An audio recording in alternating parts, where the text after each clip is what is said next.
Tout est fini. 3 mots simples et pourtant tellement lourds. Une formulation envoyée parfois par, annoncée lors d'une conversation téléphonique ou en face à face. Une décision toujours reçue avec violence. Tristesse, déprime, colère, désespoir, il faut parfois du temps pour accepter cette décision et reprendre le dessus. Il est humain de passer par tous ces sentiments, il faut donc accepter d'aller mal et reconnaître sa tristesse.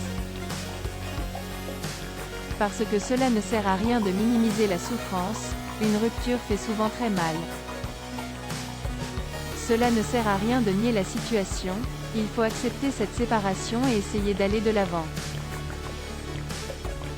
Si la première réaction est souvent la sidération, il est ensuite normal de passer par des périodes de colère, de rechute, d'envie de reconquérir le partenaire perdu, de remise en question.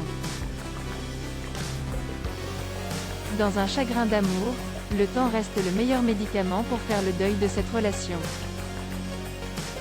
Prendre soin de soi pour se remettre d'une rupture amoureuse, essayez au maximum de ne pas vivre dans le passé, de ne pas entretenir le souvenir de cette relation. Arrêtez de regarder vos photos d'écouter les musiques qui font écho à cette relation terminée ou de ressasser tous les moments passés ensemble. Prenez aussi le temps d'enlever de chez vous le maximum d'objets qui peuvent vous rappeler cette histoire. Reprenez le contrôle de votre vie et pensez avant tout à vous.